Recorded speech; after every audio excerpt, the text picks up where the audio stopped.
Well, let's speak now to women's rights activist and executive director of the Iranian and Kurdish women's rights organisation, Diana Nammi. Diana, thank you so much for taking the time on International Women's Day. It's important Thank you. that we... Thank you for having me. It's a pleasure.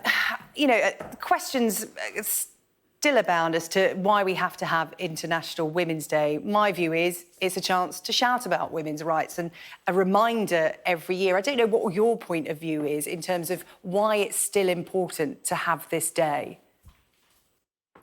In my opinion, it is important because it's just this one day that all women around the world coming out to the streets or whenever they can to celebrate a day of their rights and entitlement under the human rights, to celebrate it together.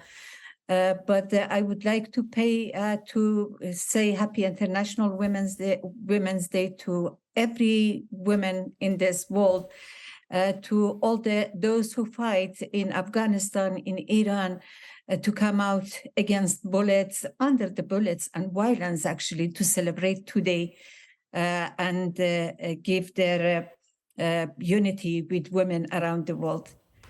Yeah, it's very much about expressing solidarity with women who don't have the advantages of advanced women's rights that women have been fighting for generations. And you mentioned Afghanistan, and I just, in your introduction there, listed some of the countries where there are huge problems for women at the moment. In one sense, it feels like, women take a step forward, but in some countries, it's 3 to 4 steps back at the moment. Perhaps we could first start by talking about Iran and what's been happening there over the last 12 months, and particularly this recent development of, it seems, young schoolgirls being poisoned in their place of education, either for simply daring to educate themselves or for speaking out and talking about women's rights. Yeah, I have to say that to start, really give my tributes to all who lost their lives during this year, especially in fighting for women's rights in Iran. Of course, the Islamic regime, when they come to power, it was a tool for oppressing the very right revolution in 1979. And in the second day that they get the power, Khomeini come to the TV and say women has to cover themselves by hijab and should not be allowed to come out. Otherwise, they will be, of course, slashed, imprisoned, and throwing acid to their face, even stoning them to death or executing them.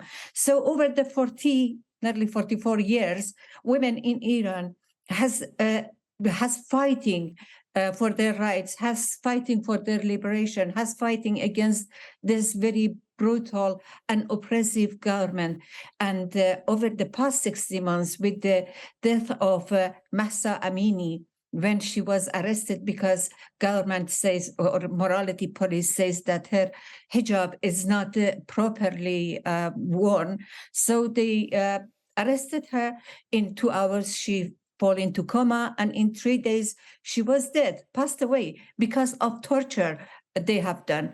And it sparked a revolution in Iran with the beautiful and very full slogan, women's rights, freedom, or Jian Azadi, that it's not only in Iran, but it's being a slogan all around the world. Because, first of all, I have to say that this slogan was very close to everyone's heart. From America, as you say, that women have been, their very basic rights for abortion has been taken away. We are talking about 21st century. In America, that it should be, women's rights should be, very much implemented, respected. So countries like Afghanistan, women has been forbidden from going to school. They have been oppressed.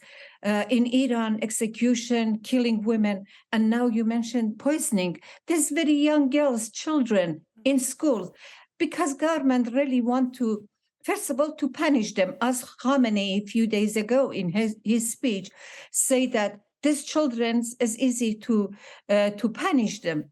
So after what he says, this, in my opinion, is not just a simple poisoning, but they have been biologically chemically have been attacked. First of all, anyone so far, 3 of those girls has been killed, died because of this gas, and it's a way to keep them away, keep them at home, not at school, because in school it is very easy for them to communicate and organize demonstration. At home, especially considering this situation that there is no reliable internet, so it's much harder for girls and for children and for boys, for the community to organize themselves to continue this revolution. And it is a way of punishing them. But considering all this violence from regime, women has been in the street. Today we have seen videos coming out from Iran when women are demonstrating, and in 8th of March they come out to the street to celebrate 8th of March and to giving, of course, their